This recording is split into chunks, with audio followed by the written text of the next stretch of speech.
Welcome to the Hello Sunday podcast with me, Nikki Hayden. This is the podcast that discusses everything self-development, spirituality and sobriety. And it wouldn't be me without a little sprinkling of humour. Whether you are just starting out on your journey of self-development or have been exploring these topics for years, are completely alcohol-free or just curious about living a more sober lifestyle, this is the podcast for you. Each week, I'll be exploring topics in both solo episodes and with some amazing guest experts. So if you like what you hear, then please subscribe, rate and review. So with that said, let's dive into today's episode.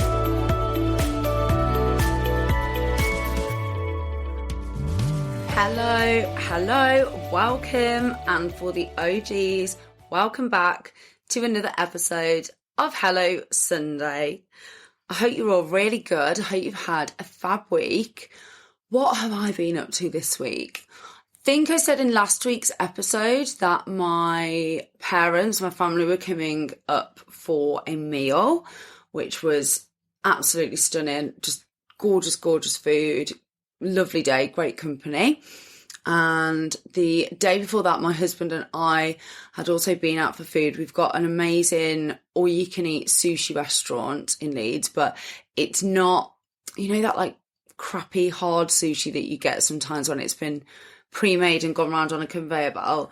It's made to order, so it's so delicious and so fresh. So we went there and we played some crazy golf, and then on the Sunday my parents came up, and then I've just had a really busy work week this week. I'm in the depths of working on some roles, and it's just been quite a productive week. I also had a strategy day, a meet up with my business coaching and accountability group. So that was really good. That was a really good day. And just being kind of hitting goals and trying to get that progress in. We are into the depths of Q2 now, so those revised goals are definitely well underway, but I hope you've all had a good one. Before I start this week's episode, I just want to apologise for last week when I listened back. It was too late to do anything about it, but it just felt like I was a little bit shouty, guys. So apologies if there was a bit of an issue with the sound. When I upload the episode to Buzzsprout, which is my podcast hosting platform, they do some magic on it. They work their magic, and it does change the audio for the better. But I think if I've just got a little bit overexcited and over passionate, there's not a lot that they can do. So I am going to try and hold back a little bit this week from getting too excited and, in essence, shouting at you all. So apologies if it was difficult to listen to, because that's never my intention. And I know myself, if I get into a podcast and it's difficult to listen to, I'll just turn off. So hopefully you all stuck with it, and I will do my very, very best today to not repeat the same mistakes. So this week, we're going to be talking about identity-based habits and changing your identity to hit your goals. Now, before we go into that, I do have a really cool manifesting story to tell you all. I would have put it in last week's episode, but I'd actually already recorded it by the time it happened. So I thought I'd pop it in today because it's just so mind-blowing to me that this stuff, I mean, it's not mind-blowing because it happens all the time, and it's things that now I should know better than to be amazed by, but it's still so cool, and I still love it every time anything happens like this. So let me just give you some context. So last weekend I was watching a video. It's a guy, I think his name is Matt Cook. It's someone that one of my friends introduced me to. He is a manifestation coach, and he talks a lot about, I guess, the kind of, not the science, but like he explains in real layman's terms about energy fields and quantum physics, and bringing into your energy field essentially things that you want. So attracting like. So if you're vibrating high and you're in really good emotions, then you're going to be able to bring into your field and bring into your life and your world things that are more aligned with what you want and the way that you are behaving and acting. I was watching a video of his, and it was a really short exercise just for fun that he was asking people to do. And it was thinking of something. This was on Saturday morning. So I was watching it on Saturday morning. I was having my coffee in bed and just having a little scroll through, just getting some inspiration. And he said, think of something that you want, something that you want to manifest in the next couple of days. Maybe not your dream house or the love of your life. I mean, I guess it could have been that, but something a little bit lower level that is easier to, it's a nice to have, and it's easier to kind of let go of if it's not something that you need. It's not something that you are desperate for. It's probably not to like get you out of debt. It's just, this would be really nice if this manifested. Now, my first thought was free food. And I think I've said copious times now that my husband and I are on a health and fitness plan. I'm working with a fitness coach. So the free food wasn't something at that point that I was going to be able to take advantage of. It would have been amazing to manifest, but then I would have quickly felt very frustrated by the fact that it probably wouldn't have fit into my macros and my calories for that day. So I changed my mind. I wrote free food in the notes on my phone app, and then I changed it. I thought, right, I'll put £100, because that to me is enough money to be able to do something nice with it. But equally, it's not life-changing. It's not, if I don't get it, I'm not going to be that hung up on the outcome that if I don't get it, that it's going to be absolute panic stations. But like I say, equally, it's something that I could have done something with that money. I could have bought something nice for myself or treated me and my husband to a date night. So I put £100, and I put £100 disposable cash that didn't come through work channels. It wasn't client related. It wasn't just into my business, going to have to pay tax on it. It sits in my business account. It was £100 cash that I could do something with. And to be honest with you, I completely forgot that I'd even done this exercise, because shortly after I got up, got dressed, started my day, and it kind of went to the back of my mind. Now, Saturday night, I think I was actually editing the podcast. Yeah, I was editing the episode with Faye Louise Hughes. So I was sat up in my office editing. It had just gone dark, and there was a knock at the door. And we don't get people just knocking at our door. First of all, we have a gate before you get to our front door, which says that it's locked all the time. And quite a lot of the time it is locked. It's got a doorbell. So most people that don't know the house will stand at that gate and press the doorbell. So it's really unusual for us to get an actual knock at the front door. But not only that, we weren't expecting anyone. Now, we do have a friend that lives around the corner. We've got two friends, actually, that live around the corner. But I know that one of them wasn't around that weekend. And it was a bit late for the other one to just be randomly coming by. He does sometimes stop by on his dog walk, but that's normally like 5, 6 in the evening. And this was like 8:30. So I called my husband and said, would you mind going to see who that is? Obviously, as a female, I didn't really particularly fancy going downstairs on my own. And I stood at the top of the stairs and I overheard him say, no, that's not ours. That's not for us. Sorry. And then he looked at whatever this thing was that he was being given, and it said a similar address to ours on it, but not quite. And they get mixed up a lot. A lot of the delivery drivers that don't come round here very often get mixed up.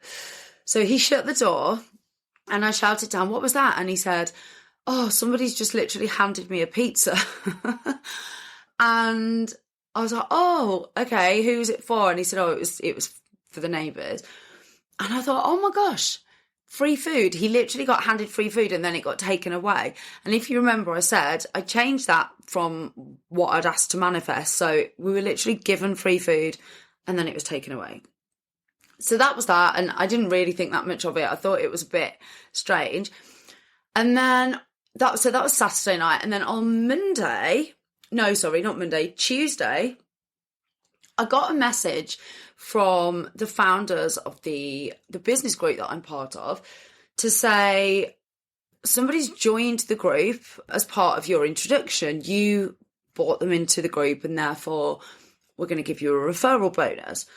And so I messaged them back just to say, are you sure that it was me? Because whilst I know this person and I'm a big fan of this person who had joined, I hadn't had a conversation with them about the group. I hadn't kind of gone out of my way to tell them about the group. And so I thought they might have got it confused. And then they messaged back and they were like, no, it was your post. So you'd done a post on social media and they'd seen that. And so when we asked them how they heard about Unbound, the group that I'm in, he said, it's a guy, that he'd seen your post. So as a thank you, we want to give you a referral bonus. And I was like, oh, that's so nice. So sent them my bank details. Didn't really think anything more of it. That night, I was having my nails done and my phone beeped and it was my banking app. And I'd had £500 deposited into my bank account. £500, which I just thought was the nicest amount for somebody to give you as a referral bonus, because you can really do something with that money. And that's exactly what we are going to do. We've put it to one side for my husband's birthday in July, because we normally go away. So if we can go away this year, that will help hugely towards that. And I just thought, oh my gosh, like that was just money. I would never in a million years have expected it to come through that channel. I'd let go of it completely, almost forgotten that I'd asked for it. It was only when it happened that I thought, wow, that's exactly what I asked for. But it was more than the £100, way more.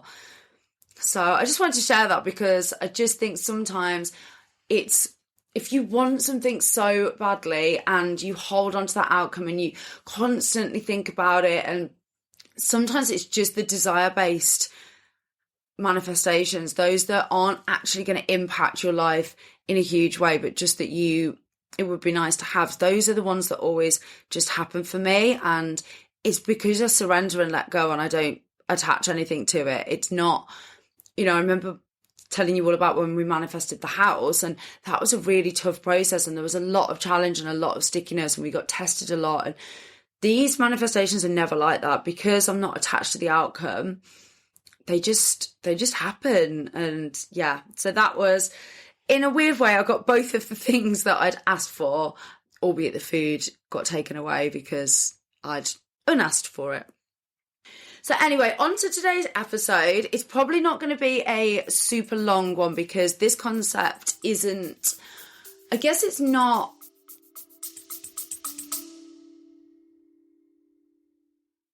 for those of you that are regular listeners to the show, or maybe you know me personally, you won't have been able to get away without hearing me talk about Simprove.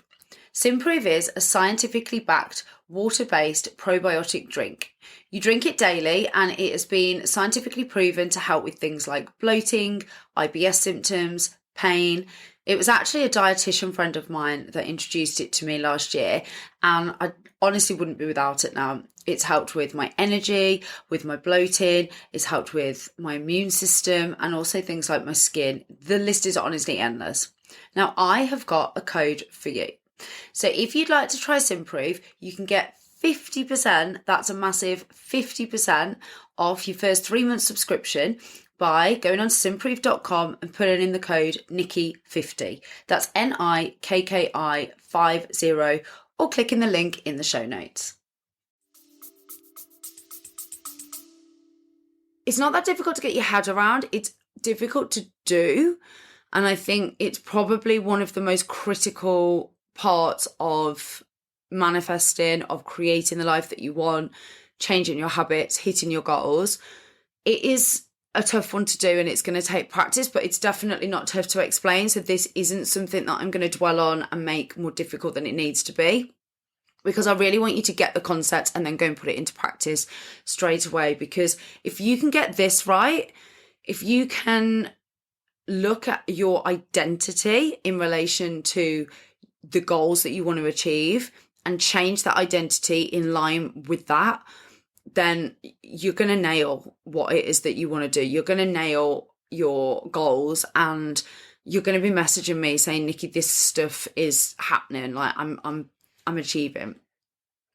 So there's a really great book, which I've spoken about a few times on the podcast before, called Atomic Habits by a guy called James Clear.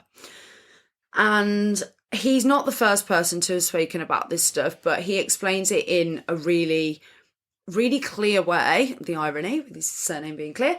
So no pun intended, but he's really good at explaining concepts that maybe others overcomplicate and make a little bit more scientific than they need to. And he talks about identity-based habits being the epitome of habit setting and essentially the habits that you put in place to hit your goals.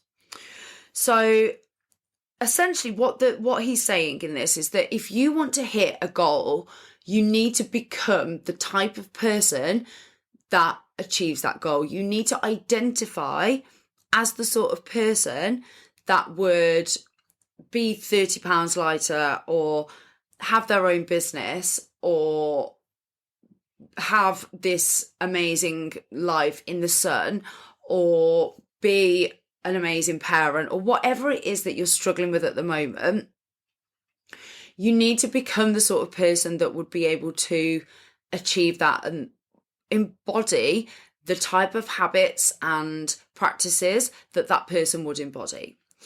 So James Clear talks about there being 3 levels to creating habits and to hitting your goals. The first is outcomes based. So it's looking at, what do I want to achieve? So let's use the weight loss, because it's easy for everybody to kind of understand and we can put numbers around it.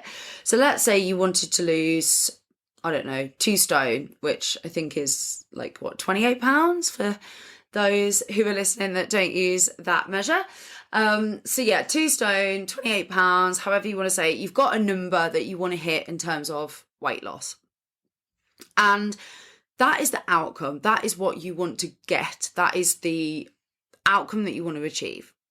So that's the first layer, if you like. Now, if you just focus on that outcome and you do nothing else, the chances of you hitting that are slim to none, because you're not putting in place the processes and you're not creating the identity of somebody that would achieve that goal. So you might do, I don't know, a week of looking at your nutrition, scaling back your calories and going to the gym. But beyond that, the likelihood of you continuing with the behaviors is really, really slim, and you're probably not going to get there. So the first layer is outcome. The second layer is process. So you identify the goal weight or the amount of weight that you want to lose, and then you put in place a program or a process to be able to get there. So in this instance, it would be probably a diet or a calorie controlled eating plan, and maybe gym sessions or walking or some sort of activity, either daily or weekly, that would help you to burn more calories. So then you've got the second level. So you've got the outcome and you've put in place the process. If you are still identifying as somebody who is trying to lose weight, or somebody that doesn't go to the gym, or somebody that isn't very good at losing weight, the chances of you sticking to that process and actually achieving the goal, again, are very, very slim, because you're not thinking like somebody that is already there and that does this, and you're thinking like the person that is trying to achieve it, which you've got to get on board then with having willpower all the time. And that, we all know that motivation and willpower come and go, and it's the discipline that keeps you on track with your habits and helps you to achieve your goals. The only way you're going to be disciplined is by changing your identity. So the third layer is identity, and that is what you believe about yourself and your self-image. So if you change your belief about yourself from day one of this goal, trying to achieve the weight loss, and say, I am somebody that goes to the gym, I am somebody that is successful at losing weight. You then put in place the gym program, the calorie controlled diet, whatever it is that you're going to do to lose the weight, the process, and you attach an outcome the chances of you hitting that goal are way, way, way higher. In fact, I think I'm yet to meet anyone who has truly changed their identity who hasn't got to where they want to be, because it's another level and layer and depth of belief and of really, really having that, the whole point of changing your belief is that it's subconscious. The way that you believe about yourself becomes subconscious the more that you believe it. And the way that you really truly change your identity is through small wins. So at the beginning, you can say, I'm somebody that goes to the gym. And then when you've done that and you've been consistent for like 2 or 3 weeks, you're going to start believing it. You at your core level, you're not going to have a choice, because you're going to have proven it to yourself. So a really good example of this is my husband recently quit vaping. He smoked for years, and then when we met each other, I can't date a smoker. I find it disgusting. It's just not for me. And he started vaping. Now, he's vaped for, how long have we been together? 5.5 years. And he's always said he wanted to quit, but in all honesty, I didn't think he wanted it enough. When we went away this year, we went to Thailand, as you all know, and he wasn't allowed to vape over there. Vaping is banned, so he could only smoke. So he had to ditch his vape at Dubai Airport on the way over, and he had to buy cigarettes, which was truly the most disgusting 2 weeks that I've ever spent with him, because they're just vile, and the cigarettes over there are like, I don't know, they're just next level. They just smell disgusting. So he was smoking for 2 weeks, and then he said, that's it, I'm not going to smoke. I'm not going to smoke or vape when I get back. And I wasn't sure whether or not he would stick to it. I really wasn't, because it's really tough, right? We were also embarking on a fitness journey, and I thought, are we trying to change too much? Is he trying to change too much all at once? But he's done it. And the reason that he's done it is because he changed his belief from day one. He sat there in front of me on day one, and after having nicotine patches for a while and nicotine lozenges for a while, he truly believed that he was no longer a smoker, and that's because he wasn't smoking or vaping. Yes, he got the lozenges. Yes, he'd got the patches for probably like 6 weeks. He doesn't have any of those now, which is incredible. But he sat there and said, I am no longer a smoker. And that was the difference between him picking up a vape or a cigarette again in the future or not. And now he totally identifies with that, because he has no nicotine replacement, no lozenges or patches. And it's only in making that change and that core identity change, and then proving it to yourself by not picking up a cigarette, that you really are going to hit that goal. It's like being on a night out and somebody offering you a cigarette and you saying, I'm trying to quit. I'm trying not to smoke. You're still identifying as somebody who smokes, but who is trying not to. Whereas if you change that language to, sorry, I don't smoke, or no thanks, I'm not a smoker, the chances of you actually then going on to not smoke after that, if you continually refer to yourself in that way and tell others that, is so much higher than if you identify as a smoker who's trying to quit. So really looking at what is it I'm trying to achieve, and who is the person that I need to become, and who is the person that I need to identify as in order to attain that goal, and how do they behave. If it's to lose weight, then that person will be doing their daily steps. They'll be going to the gym. They'll be sticking to their diet plan. If it's somebody who wants a promotion at work, would they be turning up on time every day, going above and beyond with extra projects, asking what else they can do to get exposure at work and to be seen and to get in front of the right people, and becoming that person who is already working at the next level? You need to really look at your behaviour versus the behaviour of somebody that identifies as whatever it is that you're trying to achieve.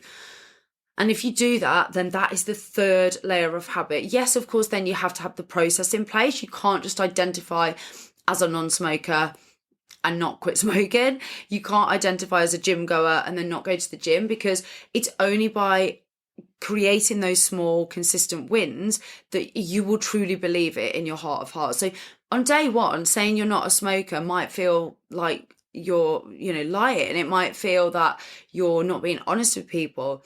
But actually, if you're not smoking that day, you're not a smoker. It doesn't matter that it's only been 24 hours. Likewise, if you're trying to lose weight and you tell people that you're a gym goer and you've only been to one class or one gym session, it doesn't matter, because you are the person. Everybody had to start somewhere, right? And you are the person that is becoming that. And then give it a few weeks and you will believe it yourself. And when you start to believe it at that real core level, that is then when you will embody that identity and you will really become that person. And then there's just no stopping you. Then there is really every single layer that you have hit in that process. And it's really difficult to not achieve your goals when you're identifying as somebody that is that person. You're creating the process and sticking to it, seeing the small wins. It's just a matter of time then before you get what you want. So have a think about where in your life you are maybe still identifying as the old version of you, and where you need to change your identity. You need to change your thinking about, who is this person? Who am I? And who do I need to be to get to where I want to be or to get that goal? And let me know. I'm always so interested to know what it is that you feel that you need to change, where you need to step up, where you need to become that different person.